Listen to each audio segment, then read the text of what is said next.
Salut les amis, bienvenue sur ma chaîne de développement personnel. Pour ceux qui me suivent déjà depuis un certain moment, je vous propose de liker et de commenter parce que ça aide la chaîne. Pour les autres, bienvenue, ma chaîne parle de développement personnel à travers le spectre de la psychologie, de l'hypnose et du yoga. Aujourd'hui, je voulais parler d'un sujet assez simple, mais pourtant extrêmement profond, qui impacte votre santé, votre énergie et par extension le reste de votre vie. Ce sont les méridiens ou les nadis. Je vais mettre quelques images associées au montage. L'idée des méridiens, c'est que ce sont des canaux énergétiques qui circulent à travers le corps et qui distribuent l'énergie dans notre corps. Notre santé ou chaque problème physique ou pathologique serait donc la résultante d'une dysfonction ou d'un déséquilibre dans le système des méridiens. Alors, ce système existe depuis assez longtemps. Aujourd'hui, rationnellement, on l'interprète comme étant les veines ou les artères ou le système nerveux. Pourtant, les recherches que je vous recommande d'aller lire du docteur Motoyama sur les nadis et les méridiens montrent que les nadis ou les méridiens ne seraient pas les veines ou pas les nerfs, mais encore autre chose. Ça reste assez flou. Certains disent que ce sont des canaux de bioplasma, de bioélectricité, qui influencent par extension les nerfs, les veines et les artères dans le corps. Au yoga, on dit qu'on en a 72 000 et qu'elles sont répandues à travers notre corps. Chaque jonction de méridien ou de ces nadis, comme on dit au yoga, s'appelle un chakra. Donc vous l'aurez compris, il n'y a pas en réalité que 7 chakras, il y en a 114 majeurs ou mineurs et encore plus. Donc vous connaissez peut-être les 7 majeurs. Aujourd'hui, je voulais vous parler des blocages, des tensions qu'on a dans le corps et de leur lien avec les chakras. Et par extension, avec les nadis. N-A-D-I-S. Alors, c'est simple. Chaque blocage physique que vous pouvez ressentir est la résultante d'un blocage dans votre système énergétique. Par extension, si vous soignez votre système énergétique, vous aurez une santé radiante qui ira avec une confiance en vous, une capacité à vous maîtriser et un accès à vos pleines capacités. Parce que je rappelle que c'est le véritable but du yoga.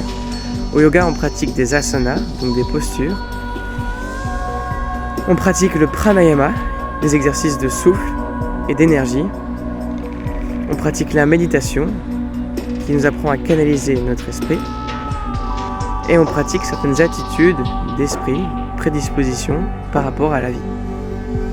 Le but final de tous ces 4 points majeurs du yoga est de libérer ou d'harmoniser vos nadis, vos 72 000 méridiens, pour vous permettre d'accéder à votre plein potentiel. Pour le rappeler, le yoga est bien plus qu'une pratique hebdomadaire qu'on fait en salle, bien plus que simplement du fitness. Le véritable but du yoga est d'amener la personne qui le pratique à l'union avec l'univers en entier, avec le cosmos ou avec Dieu. Donc, le yogi prépare son corps, prépare son souffle et se purifie progressivement jusqu'à pouvoir expérimenter cet état d'union avec l'univers. C'est véritablement le but du yoga. C'est la raison pour laquelle on pratique les postures et la respiration. Pratiquées régulièrement, elles sont vouées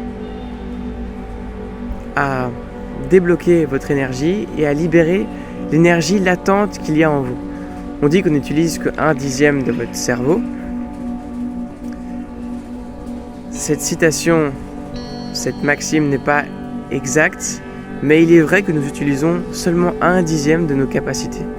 En réalité, l'être humain a beaucoup plus de potentiel, mais ces potentiels sont latents ou inéveillés chez la plupart des êtres humains. Il faut un effort,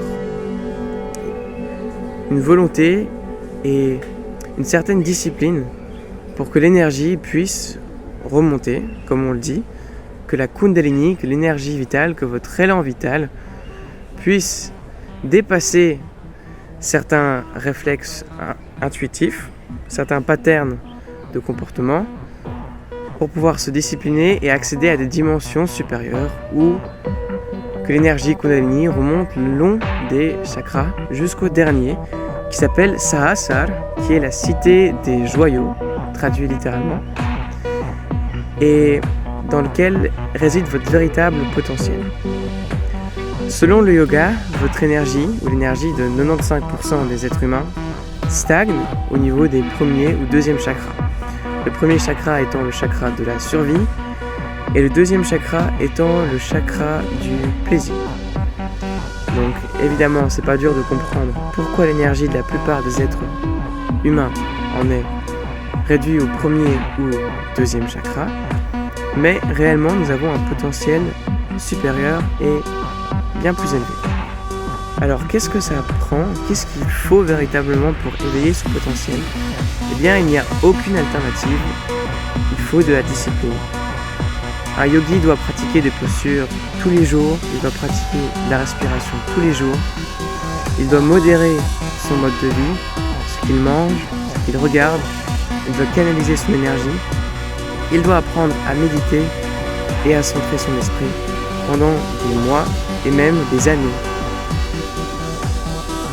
Peut-être que cela vous fait peur, mais pour ceux qui sont intéressés, pour ceux qui veulent vraiment explorer ou découvrir un potentiel plus grand que là où ils en sont, pour ceux qui veulent grandir et pour ceux qui veulent se transformer, même si le chemin peut vous paraître dur et cette discipline peut vous paraître intenable, eh bien, ce n'est pas le cas parce que les bénéfices qu'elle vous donne en retour ou en revanche sont énormes. Pensez-y, peut-être que céder à la gratification immédiate, peut-être que fumer, boire, manger ce qui nous plaît, faire ce qu'on veut quand on le veut, peut être plaisant au premier abord. Mais quand nous en récoltons les fruits, ça devient très désagréable. L'hédonisme ou beaucoup de ces doctrines peuvent mener à une profonde souffrance. Au contraire, quand on se canalise, dès les quelques premiers jours, on commence à récolter les bénéfices et les fruits de notre discipline. Donc ce n'est pas vraiment une discipline au final, pour ceux qui sont intelligents, pour ceux qui ont expérimenté les fruits, parce que ce que ça nous donne est bien plus grand que ce que ça nous prend.